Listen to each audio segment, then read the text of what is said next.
Muy bien. Estuvimos hablando la semana pasada, cuando comenzamos este ayuno, estábamos hablando del tema de la restauración y comenzamos hablando de la salvación. Mira, lo más grande que tú y yo tenemos es la salvación que Dios nos ha dado. Eso es lo más grande. Terminamos la reunión con aquellas palabras de Pablo, el apóstol de la gracia, que más predicó la gracia, ¿verdad? Y que nos enseñó el Señor a través de él, cómo él allí a esa iglesia tan amada que era Filipo le decía: ocupaos de vuestra salvación con temor y temblor. ¿Sí? Como le decía a Timoteo: esfuérzate en esa gracia, en la gracia del Señor. Y la salvación, una de las cosas que trae o que conlleva o que está entretejida, intrínseca en ella, es la restauración. Cuando Cristo viene a la vida de una persona, vimos que esa salvación tan grande tiene un contenido, un propósito, y dentro de ese propósito está la liberación. Sale, ¿verdad? Te liberta, el Señor te liberta de tu estado, de cómo está, y te lleva. El propósito es no te salva y ya te deja ahí, no te lleva,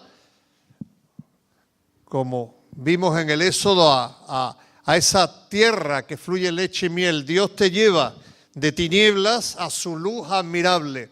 Vimos que en medio de ese proceso, de esa liberación que tiene el pueblo de Israel allí en Egipto, hasta llegar a la tierra que fluye leche y miel, a la promesa que había dejado a los padres, Abraham, Isaac, Jacob.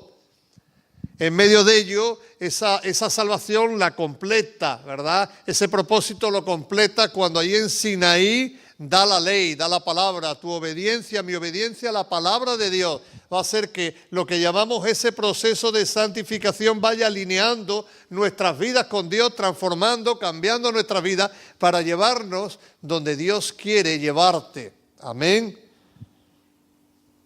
A ese cambio de vida, a esa nueva vida, donde a pesar de circunstancias, de situaciones de alto y de bajos, ¿sí?, tú puedas, por llamarlo de alguna manera, caminar por las aguas que muchas veces, que aún, ¿verdad?, aún en la enfermedad, aún viéndolo todo negro, tú puedas ver aquí dentro de ti un clamor de esperanza, pueda haber un gozo. Me contaba una hermana cuando en su enfermedad, una enfermedad grave, ¿verdad?, fue al hospital a que la operaran. Señor le dio lo que le concedió, una habitación donde ella estuviera sola y una habitación que tuviera vistas al campo. Y ella, en medio de esa situación, alababa al Señor llena de gozo, con una operación que tenía que tener, ¿verdad?, bastante delicada, porque se trataba de un cáncer. Como familias en medio de situación económica difícil, esa nueva vida en Cristo, ¿verdad?, nos lleva. Y cómo al final Dios nos quiere llevar a ese cielo nuevo, esa tierra nueva. Ahí es donde nos quiere llevar, ahí es donde termina. Donde ya no habrá llanto, no habrá dolor, etcétera, etcétera. Así que estuvimos hablando y cogimos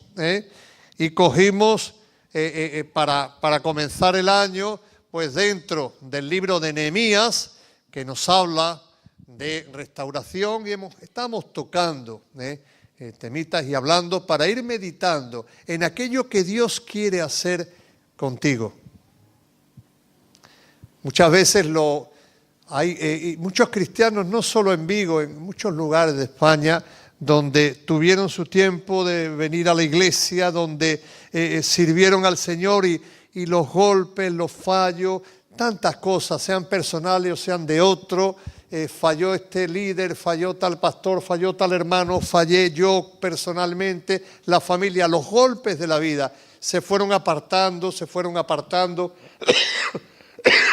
Y Dios quiere traer restauración. Y Dios quiere traer restauración y que vuelva. O muchas veces nos hemos ido abandonando, mezclando las cosas, y Dios quiere que tomemos determinaciones y levantemos, por llamarlo de una manera figurativa, ese muro. Estábamos hablando del muro de Jerusalén, de las puertas, lo que eso podría representar en ese el lenguaje alegórico, lo que podría representar en nuestras vidas. Cosas que de alguna manera están destruidas. Nos hemos dejado ir en nuestra familia, nos hemos dejado de ir, y que levantemos con la ayuda del Señor. Amén. Y estuvimos hablando de eso, digamos, de alguna manera, lo que conllevaba esa salvación tan grande, tomando el modelo del Éxodo, lo que fue la liberación para llevarlos, vuelvo a repetir, a la tierra prometida, donde en el desierto Dios da la ley para que a través de la obediencia, por decirlo de alguna manera, se completara esa salvación tan grande. Pero hoy vamos a ver dónde comienza. ¿Dónde comienza esa salvación? ¿O cómo podíamos vislumbrar a través de la palabra un comienzo en esa salvación? ¿Y dónde termina? ¿Sí? ¿Y dónde termina? Y vamos a ir con un texto guía, allí al libro de Nehemías. Hemos estado en el libro de Nehemías, un texto de comienzo. Vamos a ir al libro de Nehemías. Y vamos a ir al principio del libro para ver cuál es el comienzo. Y luego volveremos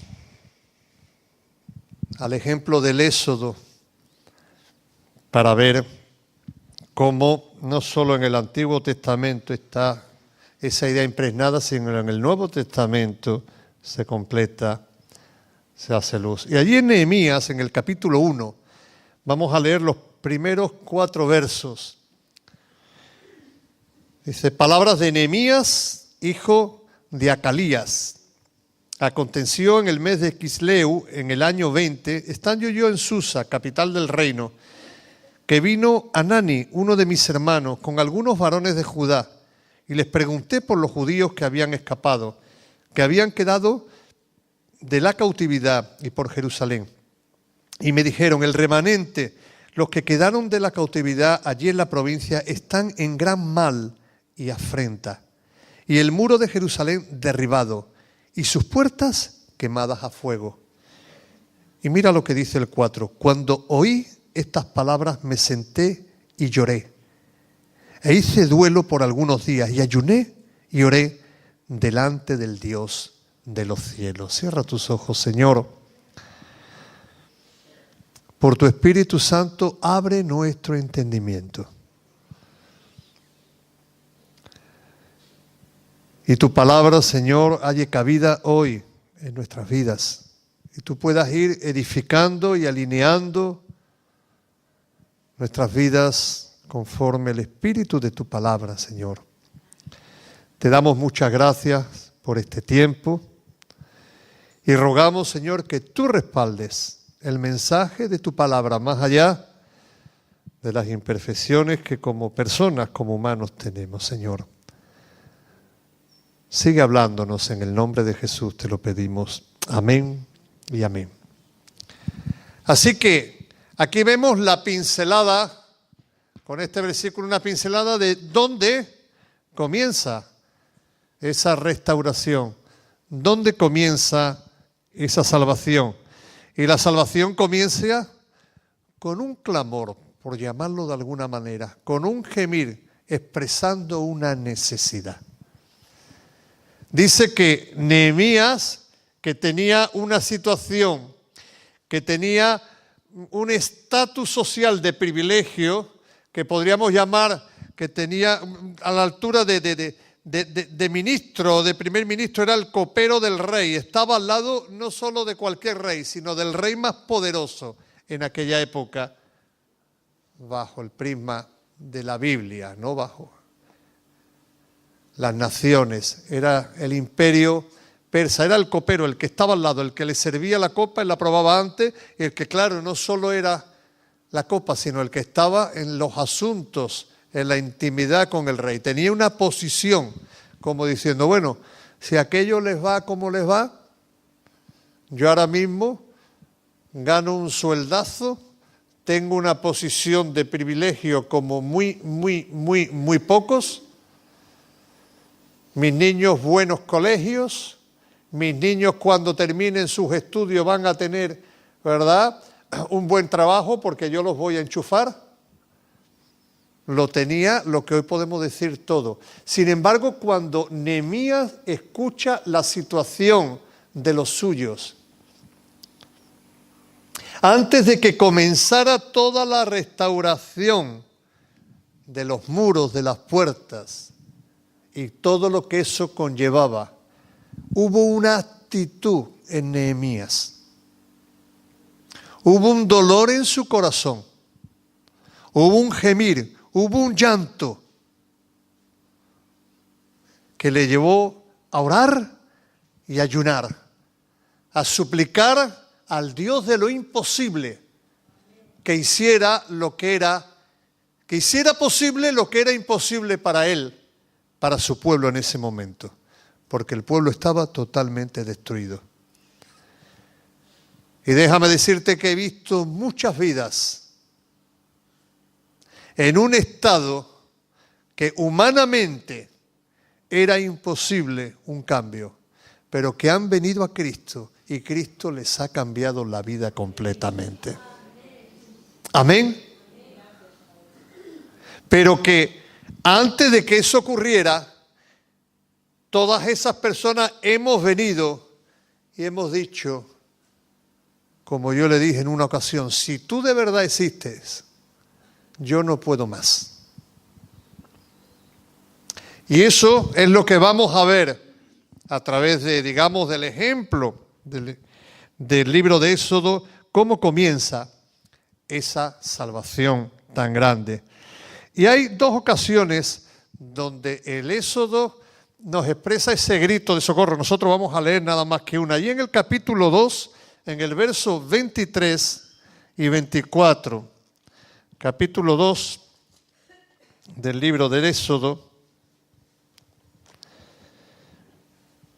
dice el verso 23 y el 24, aconteció que después de muchos días murió el rey de Egipto y los hijos de Israel gemían a causa de la servidumbre y clamaron, y subió a Dios el clamor de ellos con motivo de su servidumbre, y oyó Dios el gemido de ellos y se acordó de su pacto con Abraham, Isaac y Jacob, y miró Dios a los hijos de Israel y los reconoció Dios.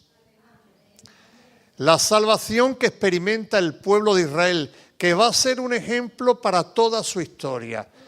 Un ejemplo donde a través de, a través de todo lo que ellos de la tradición oral, lo que contaban los padres, hemos oído, decía el salmista, hemos oído de nuestros padres las grandes cosas que hiciste, a través de los escritos de aquellos que fueron inspirados por el Espíritu Santo para, ¿verdad?, componer la palabra de Dios, el libro, lo que hoy entendemos por la Biblia, ¿sí? Hemos visto que esto es un ejemplo, el Éxodo es un ejemplo que se va reflejando en toda la Biblia. Y esa salvación empieza por el clamor en medio de la situación del pueblo. Por eso lo importante del clamor de su iglesia. La iglesia no puede caer por logros conseguidos en una especie de autosuficiencia, aunque sea inconsciente. O caer en decir, bueno, estamos muy tranquilitos, muy a gustito y muy bien. ¿Para qué nos vamos a...? No. La iglesia tiene que tener siempre un punto, de alguna manera inconformista. No que te roben la paz Dios la da. Amén. Pero sí, tiene que condolerse. Y no entrar en indolencia.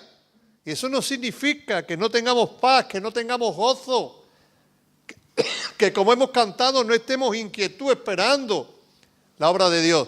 Pero sí, tiene que haber de alguna manera un clamor.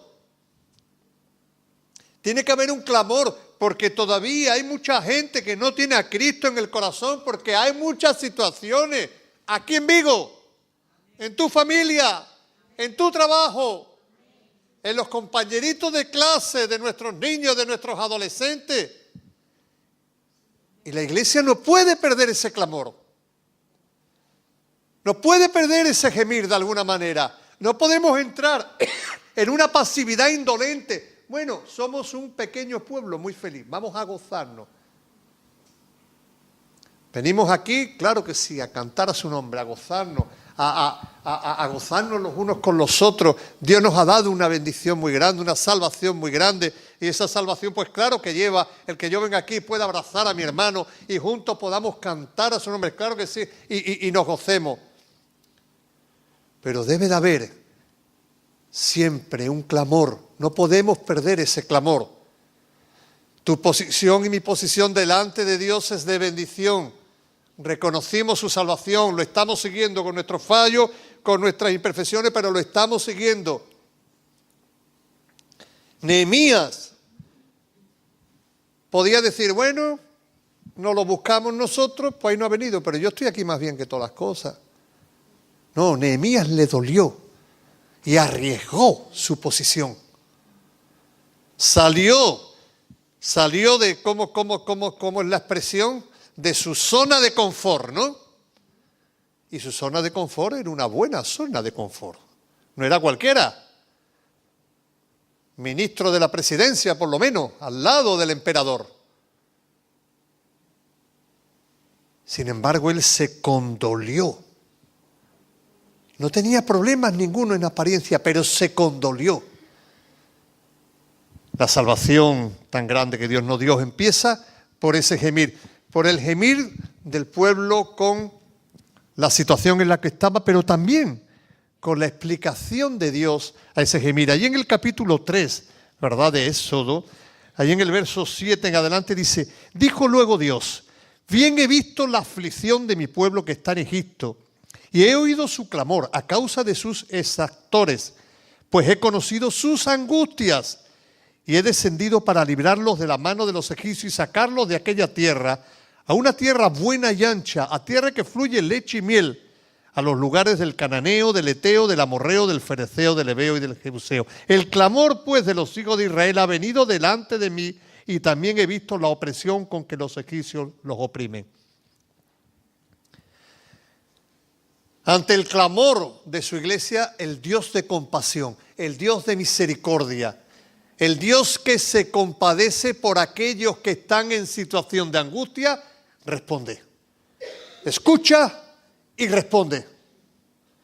Cuando de verdad en ti y en mí hay un gemir, cuando de verdad en ti y en mí, cuando en su iglesia, cuando en sus hijos, cuando en cada uno de nosotros hay un verdadero clamor, sincero, honesto, sin dobleces, Dios escucha.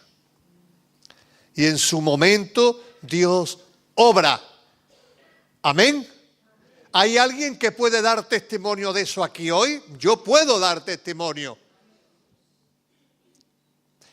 Ese lamento o ese género, esa forma de acercarse a Dios, la vemos en todo el Antiguo Testamento y lo vemos luego en el Nuevo Testamento. Ahí en los Salmos, ¿verdad? Cuando el salmista en ese conocido Salmo 40, pacientemente esperé en el Señor y Él oyó mi clamor y me sacó del pozo de la desesperación y puso mis pies sobre la roca y puso un cántico y verán esto otros y alabarán al Señor. Es el testimonio. Cuando el Señor en las distintas situaciones, tú clamas, tú te acercas y Dios te levanta de esa situación. Y tú eres un testimonio vivo de que Dios es real. Amén. Luego que unos crean, otros crean, eso no es ya nuestro cometido. Amén. La salvación es personal. Pero mi vida es un testimonio de esa salvación tan grande, tu vida, ¿sí? El mismo profeta Jeremías, en un texto muy conocido, Jeremías estaba ahí en el patio de la cárcel.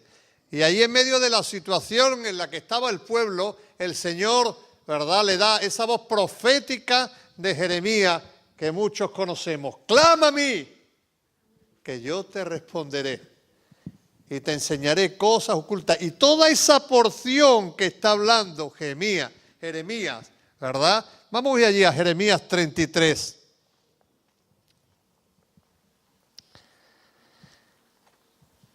Porque conocemos, ¿verdad? De Jeremías conocemos en ese capítulo el verso 3. El verso 3, empezamos por el 1. Vino palabra del Señor a Jeremías la segunda vez, estando él aún preso en el patio de la cárcel.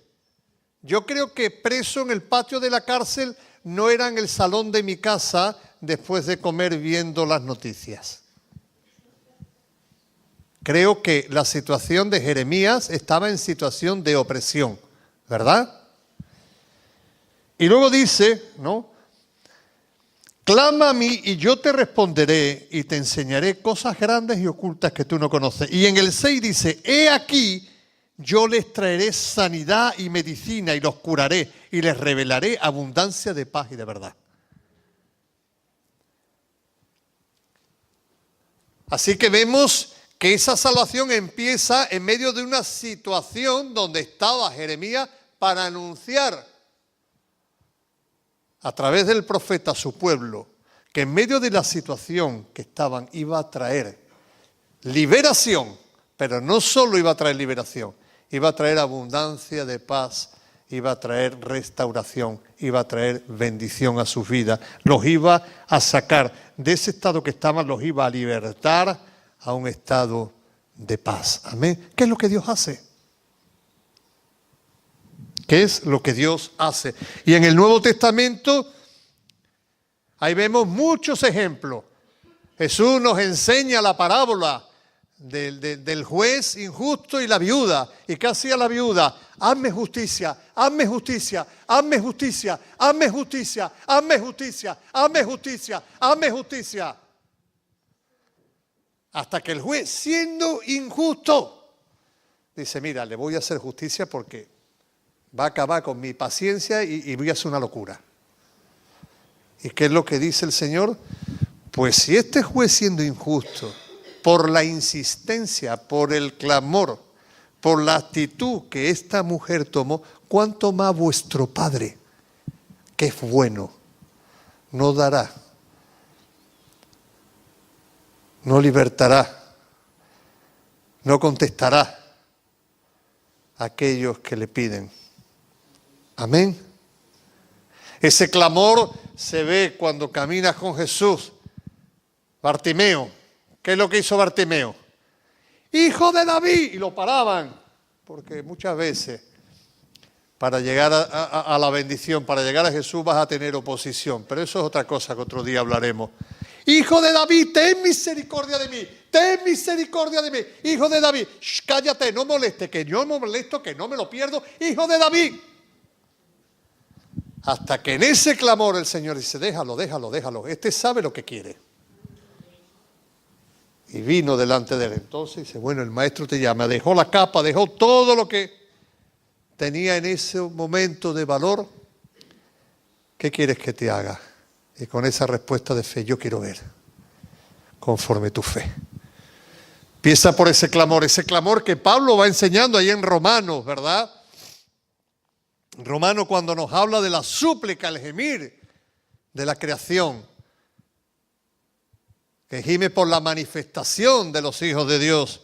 O allí en Efesios, cuando en el capítulo 6, verso 18, en medio de la lucha que tenemos, nos habla de acercarnos. Efesios 6, 8, cuando nos habla de la súplica. Vamos a leer la palabra rápidamente.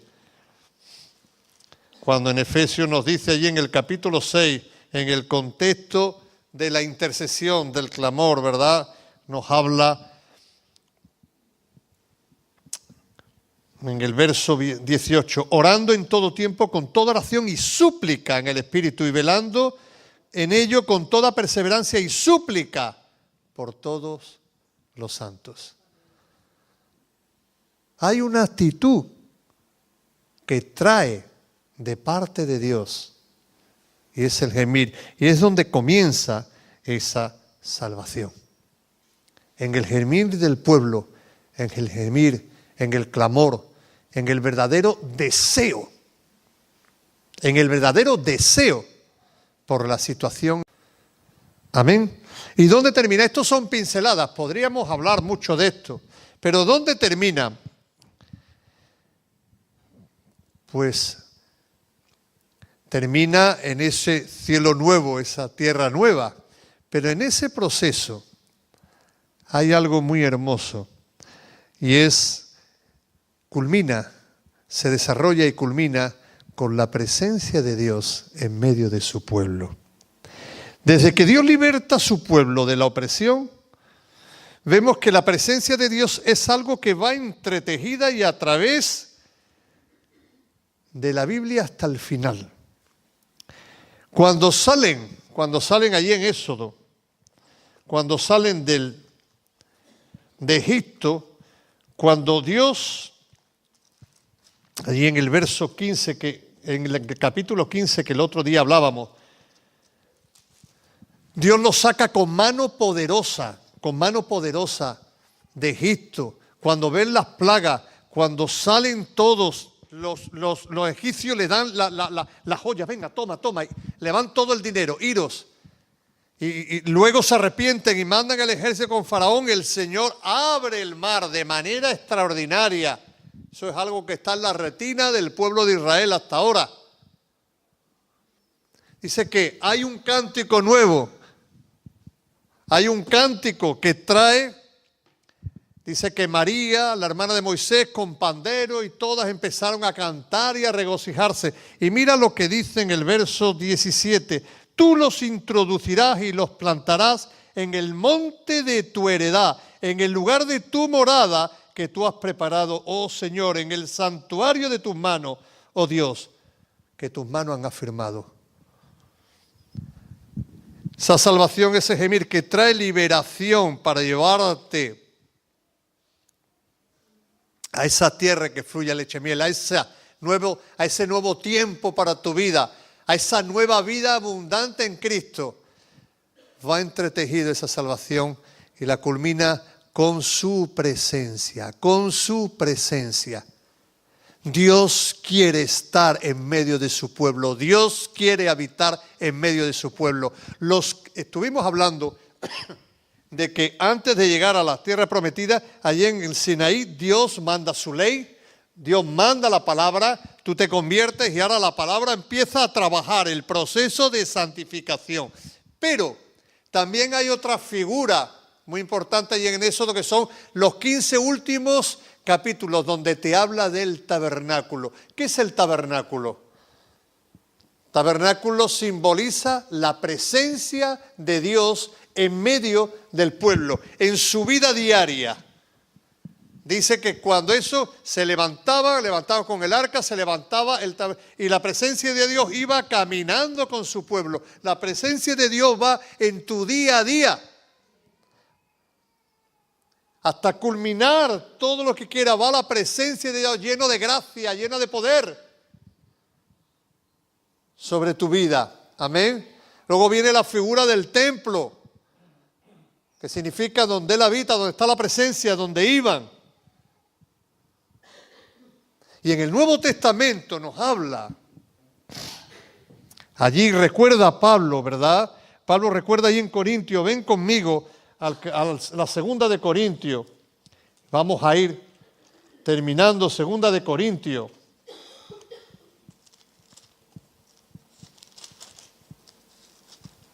En el capítulo 6, recuerda algo que ya Dios les dice en Levítico, en la ley. Capítulo 6, en el verso 16 dice, ¿y qué acuerdo hay entre el templo de Dios y los ídolos? Pues vosotros sois el templo del Dios viviente, la casa donde la presencia de Dios quiere vivir. Como Dios dijo, habitaré y andaré entre ellos y seré su Dios y ellos serán mi pueblo. Andaré y habitaré en medio de ellos y ellos serán, yo les seré por Dios y ellos serán mi pueblo. La presencia de Dios va entretejida, llevando a cabo y culminando todo el proceso. La presencia de Dios va en medio de tu vida, forma parte de esa salvación tan grande que Dios te ha dado. ¿Ustedes se acuerdan cuando ahí en el Éxodo hay algo que quiere sustituir la presencia de Dios? ¿Se acuerdan ustedes del famoso, ahí Éxodo 32-33, el famoso episodio del becerro de oro? Moisés se va, ellos dijeron, no sé qué nos va a acontecer porque ¿qué le va a acontecer a este varón que ya lleva 40 días y no los vemos? Bueno, pues hagamos un Dios. Y entonces hicieron los zarcillos, los de estos, hicieron un becerro y Aarón, que estaba totalmente desnortado, ahí está vuestro Dios. Entonces, ¿qué es lo que hace Dios? Le dice a Moisés, mira la que hay formada, mira esos cánticos. Moisés se enfada llena del celo de Dios porque viene de estar en su vida, coge las tablas de la ley, las rompe y el Señor le dice, mira, estoy ya del pueblo, mira, va a ir un ángel delante tuya, un ángel lleno de poder, te va a introducir en aquella tierra del Señor, te va a librar de los enemigos, ¿verdad? Y os voy a llevar donde he prometido llevaros. Pero ¿cómo reacciona Moisés? Si tu presencia no viene, Señor, no nos saques de aquí. Señor, yo ya sé lo que es el poder. Yo he vivido al lado del faraón. Yo he sido hombre de poder. Yo he tenido riquezas, lo he tenido todo. Pero si tu presencia no va, no nos saques. Moisés conocía todo lo que eran los poderes de este mundo, pero Moisés había conocido algo mucho más allá, la presencia de Dios en su vida. Por eso digo, ¿para qué me vas a llevar a un sitio mejor si tu presencia no va a estar? Moisés volvió a clamar por lo más preciado de las cosas más hermosas. La más hermosa que tiene tu salvación, mi salvación, la presencia de Dios en tu vida, en tu diario vivir, en medio de la iglesia. Entonces, ese Dios de compasión, cuando ve la intercesión de Moisés, le dijo, vale Moisés, mi presencia era contigo. Y Moisés, como no conocía a papá Dios, lleno de amor y lleno de compasión, le dice, vale, estupendo, ahora muéstrame tu gloria. Quiero más todavía. Muchas veces el Señor nos mueve un poquito el agua, nos mueve la tierra, hacemos y ya. Y hay muchísimo más. Hay muchísimo más en Dios. Amén. Esa presencia de Dios, que es de alguna manera la culminación. Vente conmigo a Apocalipsis y ahí lo vamos a ir dejando. Si Laura me puedes acompañar con el teclado, vamos a ir dejándolo ahí. En Apocalipsis, capítulo 21, en el verso 3. Cuando esa salvación tendrá su culminación. Cuando ese cielo nuevo, esa tierra nueva,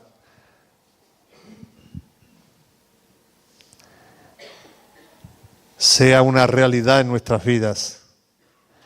Dice, y oí una gran voz del cielo que decía, he aquí el tabernáculo de Dios con los hombres, y Él morará con ellos, y ellos serán su pueblo, y Dios mismo estará con ellos como su Dios. Esa salvación que comienza con el gemir de su iglesia, de su pueblo, que trae la liberación. Vosotros sois pueblo escogido para anunciar las virtudes de aquel que os sacó de tinieblas a su luz. Porque el propósito de Dios es llevarnos a vida abundante en Cristo. Y en ese proceso Dios te da su palabra y su Espíritu santificando, alineando tu vida y mi vida con el suyo, tu corazón, mi corazón con el suyo, tratando con mucha paciencia, de que aceptemos su voluntad y su buena voluntad guíe nuestras vidas. Y seamos hombres, mujeres, jóvenes, niños, ancianos, que caminan conforme a la voluntad. Así es como le enseñó el maestro a orar. Venga tu reino y hágase tu voluntad. Que tiene como propósito final esa vida abundante, pero que se culminará no ya en esta tierra, sino Él nos ha dado vida eterna. La presencia de Dios va entretejida todo el tiempo en tu vida y en mi vida, en medio de su iglesia, porque el deseo de Dios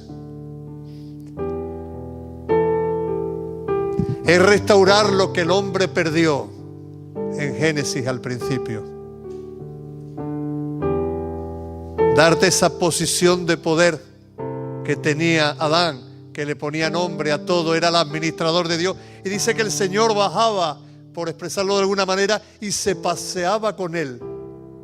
Es el deseo de Dios contigo y conmigo. Es el deseo de Dios con su iglesia, su presencia en medio de nosotros, donde un día se culminará.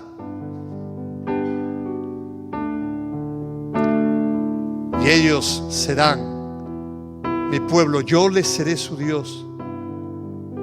Y mi presencia estará continuamente reinando, reinando, reinando. Es el deseo de Dios. Y que cuando nos reunamos los domingos, como tú y yo caminamos el lunes, el martes, el miércoles, el jueves, el viernes, el sábado con el Señor, como tú y yo anhelamos, disfrutamos de esa nueva vida a pesar de las situaciones o las distintas circunstancias. Anhelamos la presencia que el Dios quiere tener, porque recuerda, eres templo, eres la casa, eres la morada. Si me amáis, guardad mis mandamientos, y mi Padre y yo vendremos y haremos morada en vosotros. Pues cuando el pueblo se reúne, la presencia de Dios se hace multiforme. La presencia de Dios se hace todavía más poderosa. Y Él dice, mirad cuán bello, cuán hermoso, los hermanos juntos, unánimes. Allí envía Dios. Y tú llegas triste, pero te vas alegre. Y tú llegas sin fuerza, pero te vas renovado. Y aquel que llega como han venido gente, necesito algo, se va con esa salvación en el corazón. Y la presencia de Dios empieza a moverse y a manifestarse como Él quiere hacerlo. Y allá hay sanidades, y allá hay prodigios, y allá hay maravilla. No espectáculo, no espectáculo, no. Vida, vida abundante de Dios en medio de su pueblo. El poder de sobrenatural de nuestro Dios sobrenatural. Y no estoy hablando de Steven Spielberg, ni de George Lucas, ni de Hollywood. Te estoy hablando de un Dios sobrenatural que va por encima de nuestra naturaleza limitada, finita, imperfecta. Viene ese Dios infinito, todopoderoso, a morar con nosotros y a manifestar su poder, su gracia y su amor en medio de su iglesia.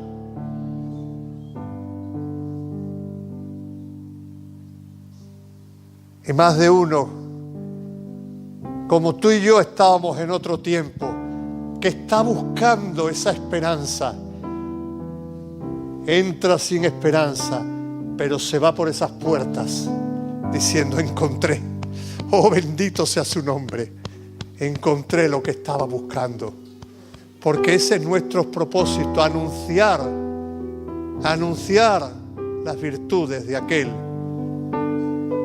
que nos sacó de tinieblas a su luz admirable, y ser colaboradores del Espíritu Santo para llevar a otros a esa esperanza viva que por gracia te fue dada y me fue dada,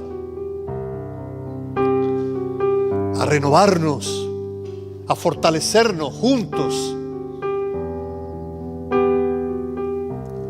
y a decirle a la ciudad de Vigo que Dios es real, que hay esperanza, y que esa esperanza tiene un nombre, y ese nombre es Jesucristo.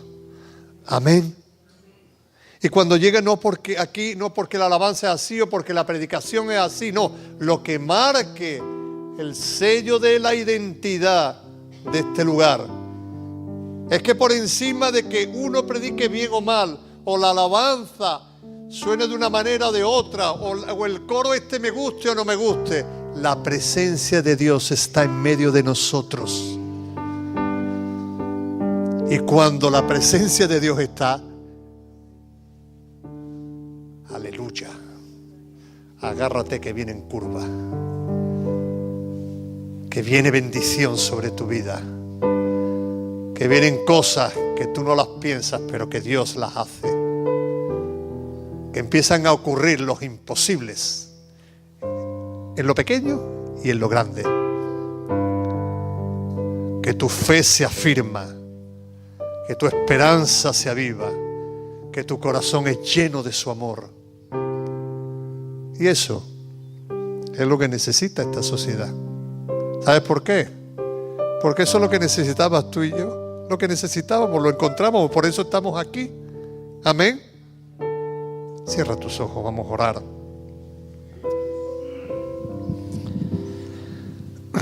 Te damos muchas gracias, Señor, por esa salvación tan grande que tú nos diste. Porque tu corazón se condolió cuando clamamos en medio de nuestra situación. Porque escuchaste la oración de hijos tuyos en favor de cada uno de nosotros. Por regalarnos a través de tu Hijo Jesucristo, de manera gratuita, magnánime, soberana, esa salvación tan grande, Señor. Por el perdón de nuestros pecados que se llevó la culpa de nuestras vidas y trajo la paz y trajo esperanza y pusiste fe como autor, pusiste certeza, confianza en nuestros corazones. Nos diste una visión clara de quién somos y hacia dónde vamos. Nos diste una dirección clara, no por nuestros méritos. Gracias, Señor. Gracias. Señor, nos queremos acercar ahora a ti para que tú perdones la indolencia y la pasividad que muchas veces como iglesia tenemos. Y que de alguna manera, Señor, por expresarlo de alguna forma, nos saques de esa zona de confort en que muchas veces nos quedamos y dejamos que las aguas de la incredulidad, de la pasividad, de la indolencia lleguen a nuestro corazón. Que esta iglesia, esta congregación se conduela, Señor, con el germín de los que están perdidos, como un día estábamos nosotros. Y sea una iglesia que anuncie, porque así tú fundaste esta congregación. Porque muchos fueron los que encontraron aquí salvación, Señor. Que muchos sean los que puedan encontrar tu salvación en este lugar. Que tú veas verdaderos colaboradores en nosotros. Y puedas traer esas almas que están clamando, que están necesitando. Y puedas usar nuestras vidas para llevar palabra de esperanza a Dios. Que tu iglesia se edifique, se siga edificando y restaurándose en el conocimiento tuyo a través de tu palabra, de tu buena voluntad revelada en tu palabra. Que pongas hambre, sed, Señor, en nosotros de tu palabra, del conocimiento de tu Hijo Jesucristo, de entender que la salvación, tu presencia, es lo más grande que tenemos, Señor, por encima de posesiones materiales. Y nos ocupemos de ella. para que tú puedas cumplir el propósito en lo personal, pero también como iglesia, como congregación que tú tienes, Señor.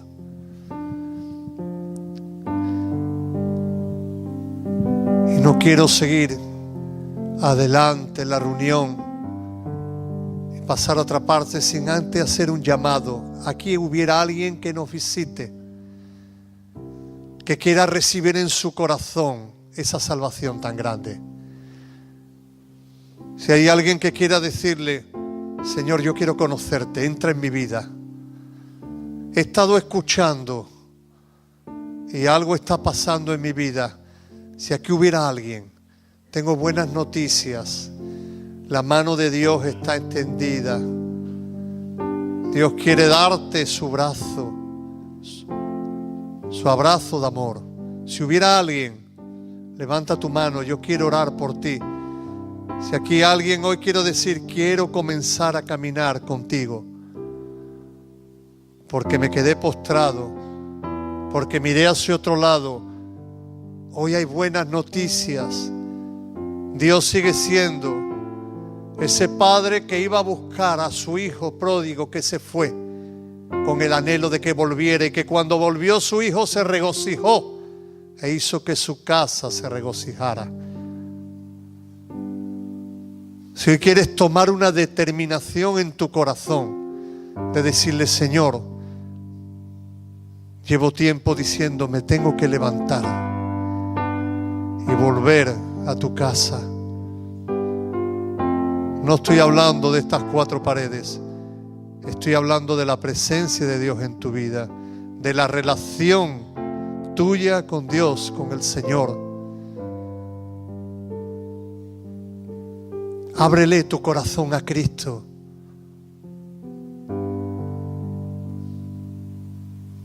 Y Él hará grandes cosas contigo. Gracias, Señor, muchas gracias.